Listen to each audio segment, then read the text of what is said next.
ሰላም እንዴት ናችሁ? ሁሉ ሰላም ሁሉ አማን ያክኔ ለማለት ነው። ከንዳ ካምፓላ ዛሬም በአዲስ ነገር ተመልሻለሁ። እንግዲህ እግረኛው ሳተ እግረኛው ወደኛው ማለት ይቻላል አንድ ትልቅ ስህተት እንደሰራ ስለተሰማኝ ነው እና ሐሳብ ለማቅረብ የመጣሁት። እንግዲህ በፊንቴክ ጉዳይ በርካታ አርቲስቶቻችን እና ቲክቶከሮች ጭምር ተጠያቂ ተደርገው ነበር። የፍርድ ሂደቱን ሲከታተሉ የነበረው በዋስ ውጭ ሆነው ነበርና ግን ወደ ሚዲያ ቀርበዋል። ይህ ሚዲያ ላይ መቅረብና ገና ፍርድ ቤት በያዘው ኬዝ የራሳቸውን ሀሳብ መስጠት፣ ሚዲያ ላይ መቅረብ፣ ሚዲያውን ማቅረቡ ትክክል ነው ወይ አይደለም የሚለው ነገር እንግዲህ በዚህ ፕሮግራም መጨረሻ እናየዋለን ማለት ነው። ባለሙያዎች ምን እንደሚሉ ማለት ነው። በእርግጥ እነዚህ ሰዎች በነፃነት ሀሳባቸውን መግለጽ ይችላሉ።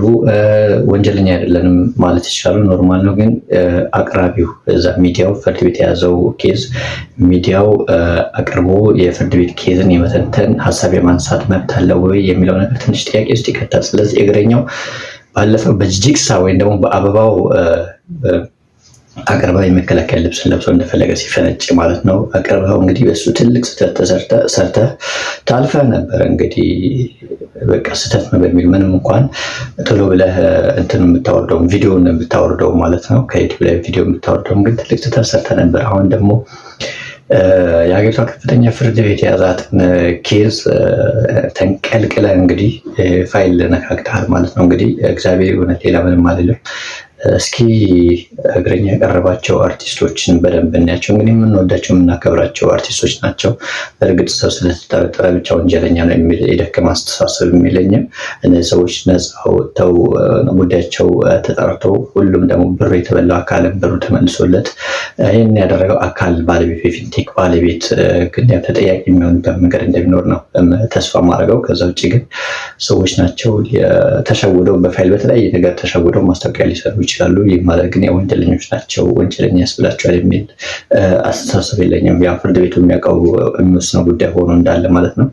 እንግዲህ ፈጣሪ እንዲያገራላቸው እና ብራቸው የተበሉ ያለቀሱም በዚህ ኑሮ ውድነት ብዙ ነገር የተጨበሩትን ብራቸው እንደሚመለስላቸው እና እንባቸው እንደሚታበስ ተስፋ አደርጋለሁ።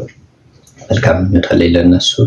ከዛ ውጭ እግረኛው እንግዲህ ተክለ ሃይማኖት ምንም ተንቀልቅለሃል። እንግዲህ አገርን አመስከው እያመስከው ነው ያለው እንግዲህ በምታቀርባቸው ሰዎች ማለት ነው። ምን አስበህ እንደሆነ እንግዲህ ጊዜ ይወቀው። እስኪ ያቀረባቸው ሰዎችን ቁጭ አድርጎ ስላገኘኋችሁ መባረክ ነው መቀደስ ነው ብሎ ሲመጻደቅ ነበር። እንግዲህ የሆኑ አርቲስቶችን ሰብስቦ ወይም ደግሞ ቲክቶከሮችን ሰብስቦ ከነሱ መሀል መገኘት ይኛል የሚያመጻድቅ መስሎ አልታየኝም። እንደ ሰው እናከብራቸዋለን፣ እንደ አርቲስትነታቸው እንደሰሩት ትልልቅ ስራ እናከብራቸዋለን። ከዛ ውጭ ግን በዚህ ልክ መመጻደቅ እንግዲህ ለፍርድ ቤቱም ቅኔ ይመስለኛል። ለፍርድ ቤቱም ቅኔ ነገር መስለኝ፣ ለህግ ሂደቱም ቅኔ ይመስለኛል። ይህ ነገር እንደዚህ ቁጭ አድርጎ ነው ማህበረሰቡ ምን እንዳላቸው እዛኔ እያንዳንዱ ሰው የየራሱ የሆነ ሀሳብ ሲሰጥ ነበር። በስርቆቱ ጉዳይ ማለት ነው። አርቲስቶችን ጭምር ብዙ ነገር ሲሏቸው ነበር እና ትልልቅ ሰዎች ጭምር ጀጅ ሲያርቋቸው ነበር። እነዚህ የታሰሩ አርቲስቶቻችንን ቁጭ አድርጎ ነው እንግዲህ እያንዳንዱ ሰው ምን እንዳላቸው እየነገራቸው ነበር፣ እያሳያቸው ነበር በቪዲዮ እና ይሄ ማለት ራሱ አርቲስቶቹ ለዛ ለተናገራቸው ሰው ምን ያህል ቂም እንደሚይዙ፣ ምን ያህል ጥላቻ እንደሚኖራቸው፣ ምን ያህል ማቀሳሰር እንደሆነ እንኳን አልገባውም ማለት ነው። ተክለ ሃይማኖት ወይም ደግሞ እግረኛው እንግዲህ አርቲስቶችና አስተያየት ሲሰጡ የነበሩ ሰዎችን ፊት ለፊት እንዳገናኘ ነው የሚሰማኝ። እርስ በራሳቸው እንዲቃቃሩ፣ ሌላ ነገር እንዲያስቡ፣ በጣም ጥላቻ ለህዝቡ ጥላቻ እንዲኖራቸው ነው እያደረገ የነበረው ነው ብዬ ማስበው። እስኪ አብረን እናየውና እንመለስ። ስላገኘኋችሁ በመሃላችሁ ስለተገኘው እንደመባረክ እንደመቀደስ ቆጥረዋለሁ። ደስ ብሎኛል ስላገኘኋችሁ። እኛም በጣም ደስ ብሎናል። እንኳን ተገናኘ፣ እንኳን እግዚአብሔር አስፈታችሁ። አሜን አሜን። እናንተ እዛ በሜክሲኮ ውድ ሰዓት በሚውልበት እጃችሁ ላይ የብረት ካቴናም ደያስ እየተበላ ደቦቃ በሚተኛበት ቦታ ላይ ሆናችሁ ዓለም ስለናንተ ይል የነበረውን ትንሽዬ ባሳያችሁና ከዛ ቀጥታ ወደ ጉዳዩ ብንገባ ምን ይመስላችኋል? በምላክ ጸድቋል። እሺ ክፈቱልኝ። በጣም ብዙ ቼን ያላቸው ለዘመናት በቃ ለዘመናት ያካበቱት እኮ ቼን አላቸው እና እነኛ ሰዎች ዛሬ አዲስ አበባ ላይ ፈታ ብለው እየኖሩ ሰዎች ግን ገንዘባቸውን ተበልተው በእነሱን ቃል አምነው እንትን ብለው ኢቭን ሚዲያው ራሱ እነሱን ስም መጥራት ይፈራል፣ እኔን ጨምሮ ማለት ነው። ስለዚህ እነሱን ካውንተር ብናደርግ ቢያንስ እንደው ህጉ ራሱ ሄዶ እንደ አልፎ በደንብ እነሱን መጠየቅ ባይችል ራሱ ቢያንስ ታማኝነታቸው ላይ ጥያቄ መፍጠር ቢቻል ጥሩ ነው ብዬ አስባለሁ። ወገኖች ከሰማችሁ እንደዚህ አይነት ሰበር ስሙ ስብር ያለ ሰበር ከፊንቴክ ኢንቨስትመንት ጋር በተያያዘ እናስተዋውቃለን የሚሉ ሰዎች እየገቡ ነው የምልልህ፣ እየገቡ ነው። አካውንት አስለቀቅና ያለ ራሳቸው እየገቡ ነው የምልህ። ስድስቱ ገብቷል። አብዛኞቹ ታሳሪ አርቲስቶቹ እዛ እየገቡ ባለበት ሰዓት እያንዳንዳቸው እከሌ አሁን ተያዘ፣ እከሌ አሁን በቁጥጥር ስር ገባ የሚለው ኢንፎርሜሽን ይደርስህ እንደነበረ ሰምቻለሁኝ። አንዱም ቅሬታቸው እንዴ አሳሪያችን አሁን ተበርሲሳ ነው እንዴ እስኪሉ ድረስ ያደረሰው አንዱ ይሄ ነው። ስጀምር እኮ ምርመራ ውስጥ ያለሁበት ብያለሁ፣ አባል ነኝ ብያለሁ። ስለዚህ እኔ ነኝ ለሰው መንገር ያለብኝ እንጂ መች እንደሚያዙ መች እንትን እንደሚሉ አውቀዋል። ፊንቴክ ኢንቨስትመንት መኪና የማስመጠጥ ፈቃድ የለውም፣ ሸዋሸዋ ነው ወይ ወደብ ላይ ምናምን ለካ ፎቶግራፊ እየተጠቀሙ ነው እንደዛ ሲያሳዩ ነበር እንጂ ከጀርባ መኪኖች ኖረው አይደለም። እንዴት አይነት ማጨበርበር፣ እንዴት አይነት ውንብድና ሲያካሂዱ እንደነበር እነዚህ ሰዎች። አርቲስት እኮ የተከበረ ሙያ ነው። በአርቲስት ስም ሲነግዱ የኖሩ ናቸው። እነዚህ ህብረተሰቡን ሲያስለቅሱ፣ ደም ሲያስመጥጡ፣ ላብ የሰው ላብ ነጭ ላብ ሲያዘርፉ የኖሩ ናቸው። እነሱን አምናችሁ በማስታወቂያ ትታላችሁ። ገንዘባችሁን የተበላችሁ ሰዎች ገንዘባችሁን ታገኛላችሁ። ብሩ በቢሊየን ወደ 2 ቢሊየን ብር የሚጠጋ ሰው ብር ያጭበረበሩ ሰዎች ተባብረው ይሄንን ህዝብ ያጠቡ ሰዎች፣ ህዝቡ መኪናውን ሽጦ ባዶ ያስቀሩ ሰዎች። ስለ 1.9 ቢሊዮን ብር ጉዳይ ነው የምናወራው። 98 ቢሊዮን ብር በባለስልጣናትና በታዋቂ ግለሰቦች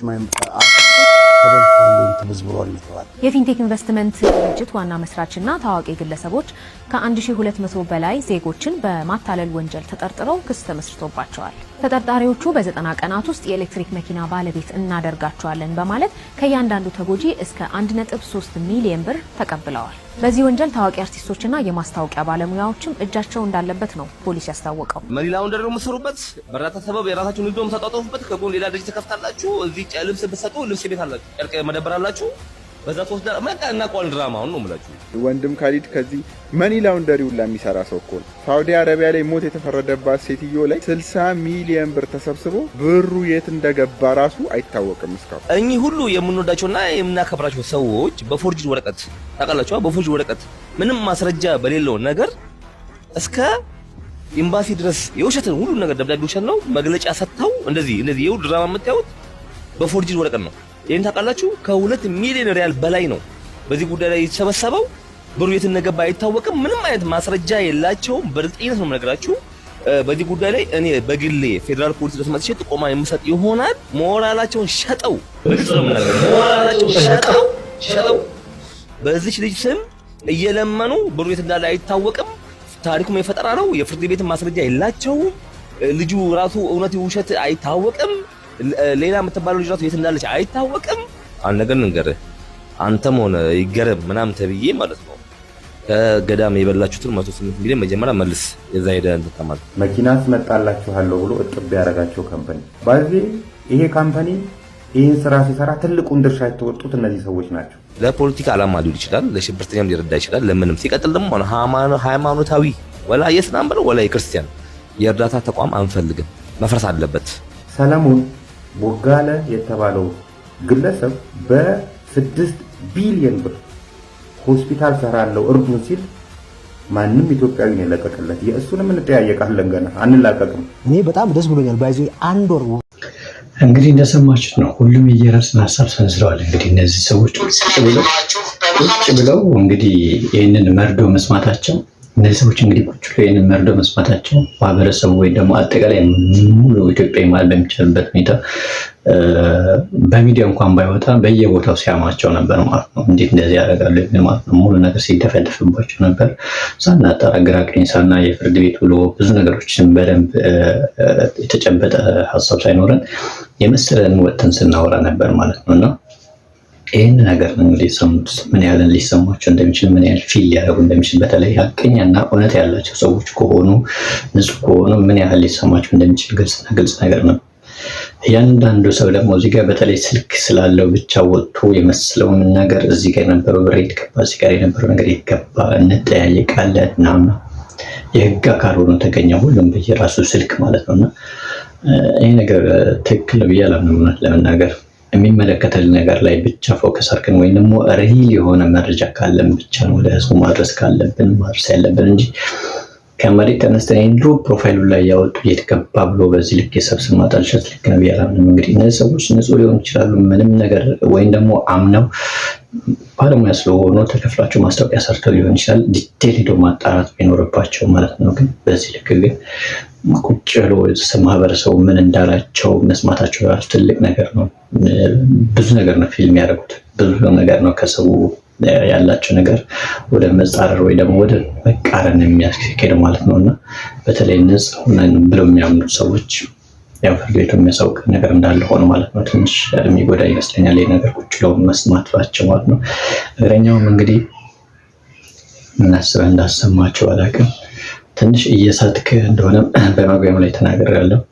እንግዲህ እነዚህ ሰዎች ነገሮች በትክክል ታይተውላቸው ማንም ሳይጎዳ ማንም ያለ ጥፋት ሳይፈረድበት ሀቃቸው ወጥቶ ጥፋተኛ ካለ የሚጠይቅበት ጥፋት የሌለበትም ተለይቶ ነፃ እንደሚሆን እምነቴ ነው። በተረፈ ግን የዚህ የፊንቴክ ግሩፕ ኢንቨስትመንት ግን ባለቤቶቹ ግን በፊቱም ሻሻ እንደነበሩ የሚታወቅ ነገር ነው። ብዙ ነገር ለምሳሌ አንደኛው ባልደረባው የሳውዝ አፍሪካ ወስዳለሁ ብሎ ውስጥ ምን ያህል ብሮችን አጭበርቦ እንደነበር በሚሊዮን ሲሆን በቢሊዮን አላውቅም፣ ብቻ በጣም ብዙ ሰው ሲያስለቅስበት የነበረ እና ወደ ሳውዝ አፍሪካ ለእግር ኳስ እንድታዩ ወስዳችኋለሁ ምናምን ጨዋታ ታያላችሁ በጣም ብዙ ሰዎችን ሲያጭበረበር የነበረ እና በዛው የውሃ ሽታ ሆኖ ብሩን ይዞ እንደጠፋና ምንም አይነት ተጠያቂነት እንዳልነበረ ጭምር ነው። አንዳንድ ነገሮች የፍርድ ሂደቶች አንዳንድ ጥያቄዎችን ቢኖሩ ግን እዚህ ግባ የሚባል የሚያረካ ነገር ያልደረሰባቸው ሰዎች ናቸው። ሰው እንደለመዱትም በፊንቴክ ደግሞ በመኪና ጉዳይ ደግሞ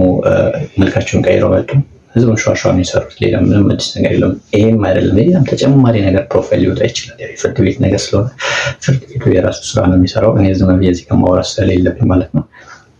ግን እነዚህ አርቲስቶች ሳይሆን በቃ ይህንን ሀሳብ ያመጡት ሁለቱ ግለሰቦች አይ ቲንክ አንዱ ዳንኤል ነው፣ አንዱ የሳውዝ አፍሪካው ስሙን ረስቼዋለሁ።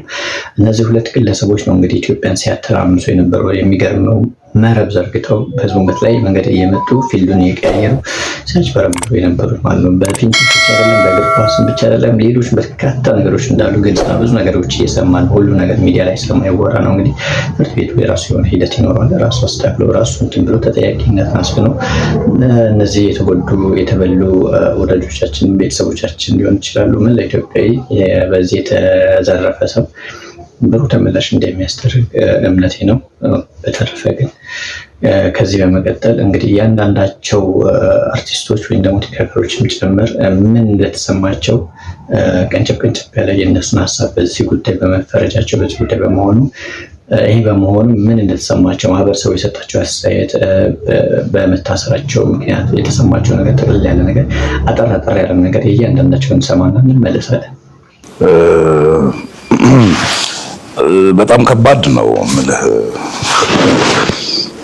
እንደዚህ አይነት ነገር ስታየው። እኔ አሁን ይሄንን እያየሁት እንትን እየሆንኩ ነበረ ማለት ያበሳጭሃል። ገባህ? እንደዚህ አይነት ነገር ስታይ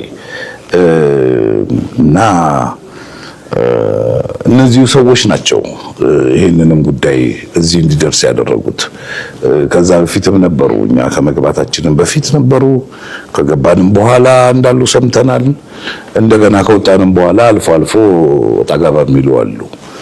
እና ስሜቱን ከጠየቀኝ እንትን ያደርጋል፣ በጣም ይረብሻል፣ ያበሳጫል። ከዛ ውጭ ደግሞ አንዳንድ ነገሮቹ ደግሞ ያስተዛዝባል። ብዙ በጣም ይከፋል ማለት ብዙ ነው፣ በጣም ብዙ ነው። ግን የእውነት ከመከፋቱ በላይ ብዙ እኛን አስተሳስሮናል ብዬ ነው እኔ ደግሞ የማምነው። የምር አጠንክሮናል። በነገራችን ላይ ህሊናችን በጣም ንጹህ ነበር። ንጹህም ስለነበር ነው። ለብዙዎች ስንሆን ነበር እዛ ውስጥ የእውነት ለብዙዎች ኖረናል ብዬ አምናለሁ። እዛ ውስጥ የነበሩ ሰዎች ይመሰክራሉ እና አልከሰርንበትም ብዬ አምናለሁ። ያን ጊዜ አዛን አርቲስት አልከሰርንም። ብዙ ነገሮች ሰርተንበታል፣ ጽፈንበታል። ህይወትን ከውስጥ ሆነን እንድናይበት ሆነናል። የእውነት ለካ እንዲህ ነው የሚል ነገር እንድናይ ሆነናል። ጥሩ ጊዜ ነበር። ግን ህግ ነው። በህግ የሰው ልጅ ሊጠረጠር ይችላል፣ ሊከሰስ ይችላል፣ ሊታሰር ይችላል። ይህን ትቀበላለህ፣ የምትቀበለው ነው። ግን የበለጠው ግን ብዙ ተምረንበታል። ግን የእውነት ያስከፋልን ያደሰልን ብዙ ስለሰራንበት በሱ ደግሞ ደሰታል። ሰሌ እንዳለው ነው። ከሱፍም ከምንም በላይ ነው። ምክንያቱም ሁሌ ህሊናህ ንጹህ ይሁን።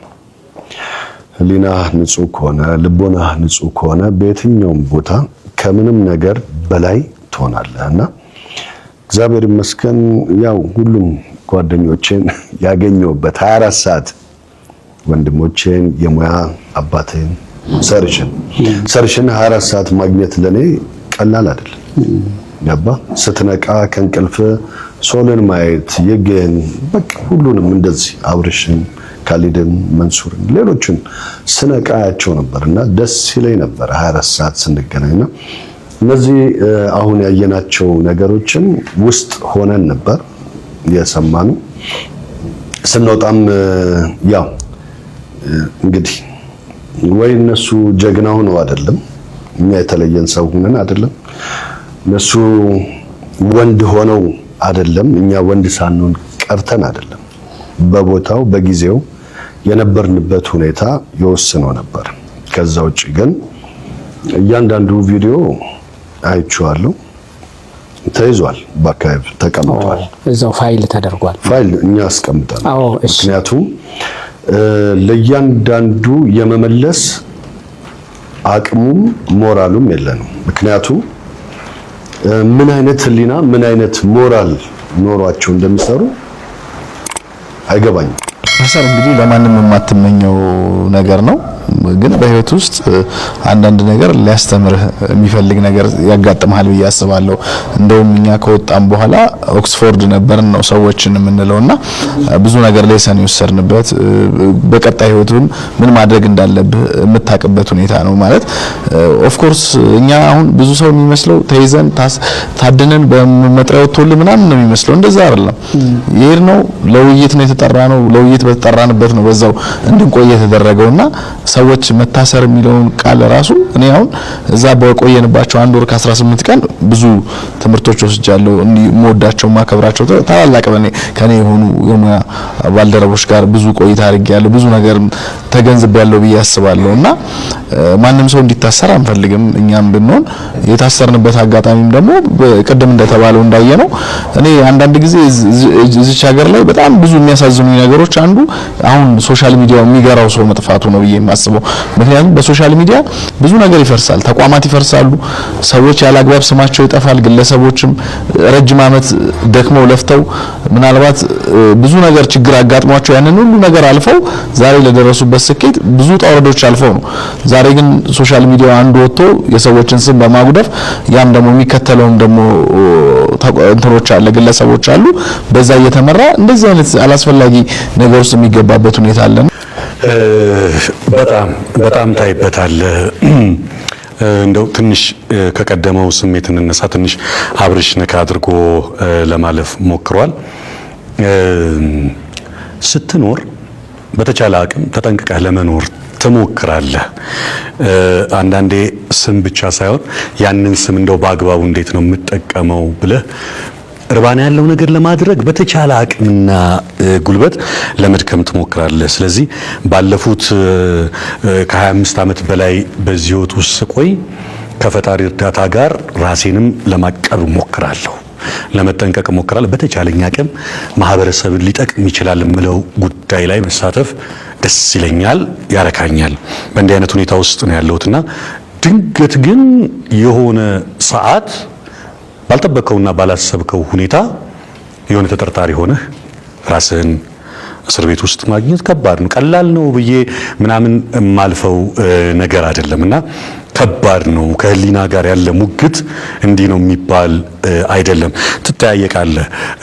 ሀቁ ህግ እስካለ ድረስ ታዋቂም ሁን ባለስልጣንም ሁን ማንም ሁን በህግ አግባብ ትጠየቃለህ፣ ትቀበላለህ። ዓለም ላይ ትልልቅ የምንላቸው ሰዎች መሪዎችንም ጭምር በርካታ ሰዎች እኛም እዛ ውስጥ በርካታ ከሃይማኖት አባት ጀምሮ በርካታ ሰዎች አብረው ነበሩ። ሲወጡም ደግሞ ትልልቅ ቦታ ላይ የደረሱም ሰዎች አሉ፣ ሀገርን የቀየሩ ሰዎች አሉ። ግን እንደ ሰው እንዳይገረም የሚጠይቀኝ ነገር አለ። ለልጆቼ መልአክ ነኝ፣ ለልጆቼ ተጠንቅቄ እኖራለሁ። ምን ፊል ያደርጋሉ? እህት ወንድሞቼ ይገረምን ያውቁታል? ምን ያስባሉ? እስሩ እንግዲህ የፈጠረብኝ ስሜት ለኔ ከባድ ህመም ነው። የማይሽራል አይደለ? አንዳንድ ጊዜ በራስ በቤተሰብ በብዙ ህይወት ራሱን የቻለ ትራውማ ውስጥ ሆነ ገብቷል። እኔ ከወጣን በኋላ አንድ ታናሽ እህቴ አንድ ነገር ስትናገር ሰማሁና እንዳለችውም ለምሳሌ ነገ ይወጣል ምናምን ብላ በምችለው ቦታ እነሱ እየተደረጉ ከሰዓት ፍርድ ቤት ልንቀብር እጄ ላይ ሰንሰለት ማየት ለነሱ ትልቅ ህመም ነበር። ለኛ ምናልባት አዲስ ትሬንድ ነው፣ ምንም ብዙ አረበሽንም ወይ ነረበሽናል እንደዚህ ገና ማታቀው ሄደን ወስዶ ለነሱ ግን እስካሁን ድረስ ልባቸውን የሰበረ ነው። እንግዲህ እንደሰማቻቸው ናቸው። እንግዲህ የተለያየ ነገር ሀሳብ አንስተዋል። የሚሰማቸው ነገር ሀሳባቸውን ገልጿል። እንግዲህ ሀቁ ማጋን የሚለው ነገር ፈጣሪ ነው የሚያውቀው። እንግዲህ ለፍርድ ቤት የምንተው ጉዳይ ነው። ነገር ተስተካክሎ እያንዳንዱ ፍርድ የሚገባውን ፍርዱን አግኝቶ ሀቀኛ የሆነውም ሀቁን አግኝቶ የተዘረፉትም ተስተካክለው ብራቸው አግኝተው ሁሉ ነገር ተስተካክሎ እንደምናይ እምነቴ ነው። በተረፈ ግን እግረኛው ወይም ደግሞ ተክለ ሃይማኖት ምን ይጠብቀዋል የሚለው ነገር ግን ትንሽ አጠያቂ ይሆናል። ምክንያቱም ይህ ነገር ማቅረቡ የፍርድ ቤት ኬዝን ፈልፍሎ አምጥተው በፕሮሰስ ላይ ያለ ሂደት ላይ ያለን ነገር አምጥቶ ለሚዲያ አቅርቦ እንደፈለጉ እንደ መርማሪ መጠየቅ በጣም ሊያስጠይቅ ይችላል የሚል ሀሳብ የተነሳ ነው። እንግዲህ ተግባራዊ ከሆነበት የመታሰር ሁኔታም ሊገጥሙ ይችላል። እግረኛው ወይም ደግሞ ተክለ ሃይማኖት ማለት ነው። እንግዲህ ትንሽ ሙያ ስነ ምግባር የሚጎለው ይመስለኛል። ምን ማድረግ እንዳለበት ማናጀር ያለው አይመስለኝም።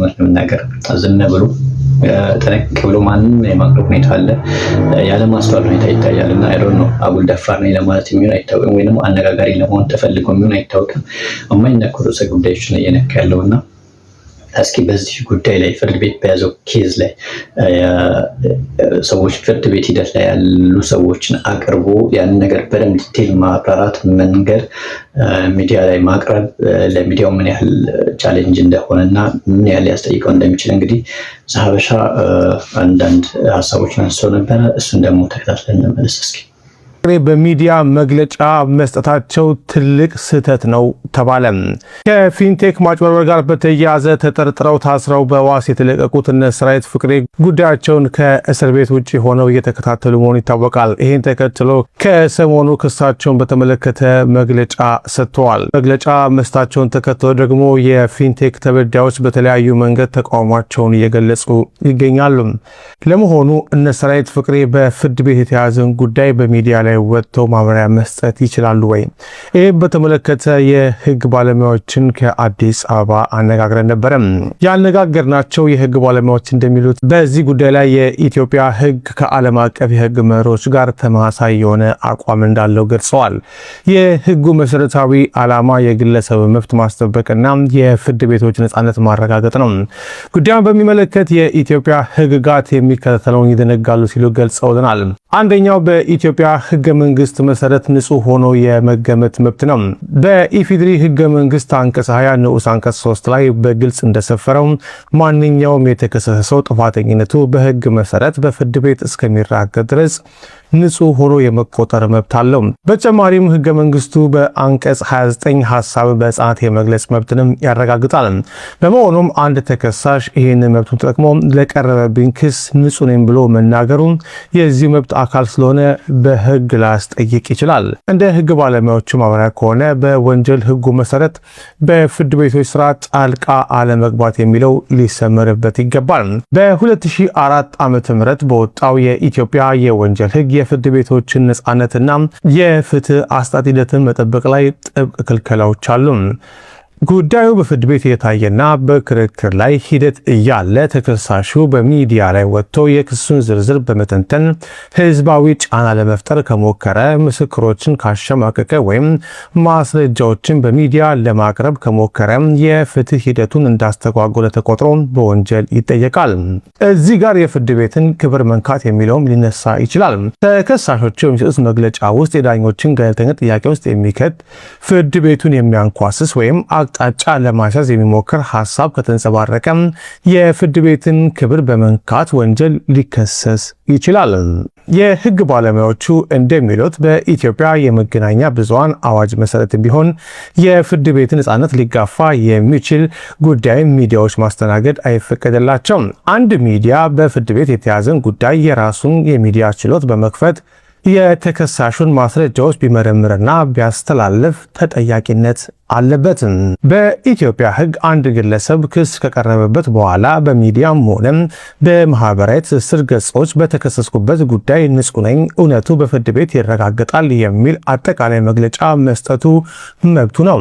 ነገር ግን ከዚህ ባለፈ የክሱን ዝርዝር መተንተን፣ ማስረጃ ማቅረብ እንዲሁም በአቃቤ ሕግ በምስክሮች ወይም በዳኞች ላይ ተጽዕኖ ሊፈጥር የሚችል ሰፋ ያለ ማብራሪያ መስጠት የፍርድ ሂደትን በማስተጓገል ወንጀል ያስቀጣል ብለዋል። ዘማችስ ነው።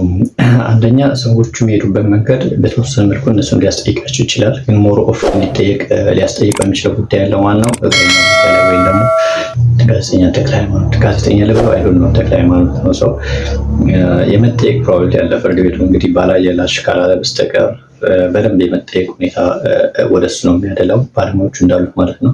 እነሱ ደግሞ ዲቴል እያንዳንዱ ነገር ጫና በሚያሳድር መልኩ ከሆነ እዛ ላይ የገለጹት ሀሳባቸው እነሱን ጭምር ተከሳሾቹ ጭምር ሊያስጠይቃቸው እንደሚችል ነው መረጃው የገለጸልን ማለት ነው። ስለዚህ ተክለ ሃይማኖት ጉዳይ ወዴት ሊያመራ ይችላል የሚለው ነገር እንግዲህ በሂደት የምናየው ነገር ነው ማለት ነው። ከዛ ውጭ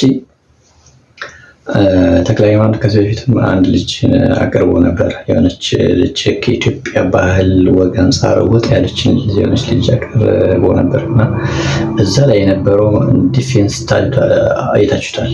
የሚገርም ነበር። ምንም የሚያቀርባቸው ሰዎች የሚያወሩት ነገር አሁን ነው ምን ልበል የሆነ የሚቀርቡበት መንገድ የሚጠየቁት ጥያቄ ራሱ ግራ የገባውና ትንሽ ኢትዮጵያዊነትን ያልተላበሰ ወጣ ያለ ጭምር ነው። አሁንች ልጅ ኤዲን ገነትም አርቲስት ገነትም ወደ ዩቲዩብ አጋብዛት በዩቲዩብ አቅርባት ብዙ ነገሮች ስትለፈልፍ ነበር።